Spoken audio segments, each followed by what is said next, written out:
Go for it. Thanks, any Bengals fans again? Suckers. No, I'm a devout Bengals fan. I'm also a fan of leadership. And Mike Brown and leadership are the perfect oxymoron. I'm going to go over the 5 rules.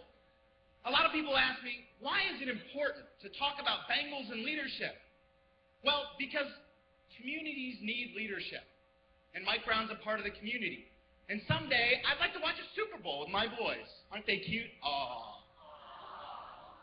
See, the first leadership rule is simple. Good choices aren't genetic. Mike Brown is not his dad. And that's a problem I don't think he's quite got yet. Paul Brown knew how to run an organization. If you look at this chart, the black area indicates the Bengals wins versus Mike Brown's involvement. Needless to say, epic failure comes to mind. What we can also look at is our winning percentage. Now, the good news is we're not last in the AFC.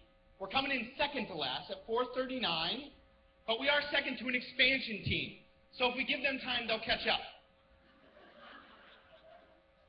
It's also important to remember the approach. See, when Paul Brown was in charge, people were proud of the Bengal nation. Needless to say, Bengals fans over the years have changed headgear. The bag, very popular. The second leadership rule, get the right people on the bus. Every great leader knows that they need to be surrounded by great people. Unfortunately, Mr. Brown tends to take the Lone Ranger approach. A great example, our starting wide receiver. Chad Ochocinco, who's a friend of mine, he tweeted me once, likes to spend the off-season dancing with the stars. What about football? Is that important? Well, then of course we have the 9 Bengals that were arrested. The good news is the Hamilton County Penal League had a great year.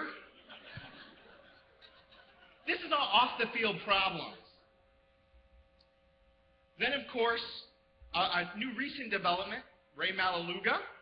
We gave him first-round draft pick money, apparently to support his pot habit. The good news is he's been in rehab, and we think he's doing well, as long as he can stay off the weed.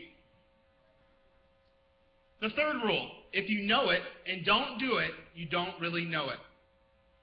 See, most NFL teams use things like the draft and the combine to build up good talent. The Bengals scouting department has taken a little bit of a different approach, a Ouija board. See, actually, what most people don't know is the Bengals have the least amount of scouts in the entire league. So we consistently pick the wrong person. A great example, David Klingler, drafted in '92. He finished his career with 16 touchdowns and 22 interceptions. Another quarterback, Achilles Smith, drafted in '03. He played 3 games his first 2 years. Our next pick was a can't-miss, Kajana Carter. Drafted number 1 overall, played 3 games in a scrimmage, hurt himself, and played 0 games his first year. And then that attractive young man here, that's Andre Smith. He hurt his foot in a non-contact drill. The fourth rule of leadership is simple. Listen to your followers. See, there are a lot of people paying big money to sit in the seats, and they like Mike Brown's attention a little bit.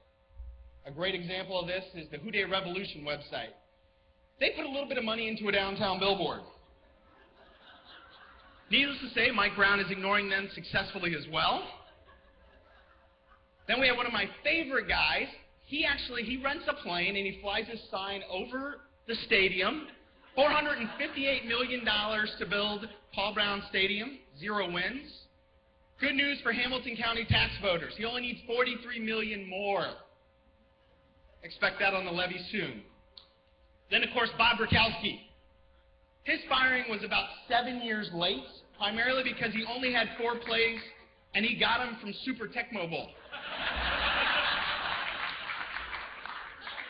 Then, of course, my main man, Carson Palmer.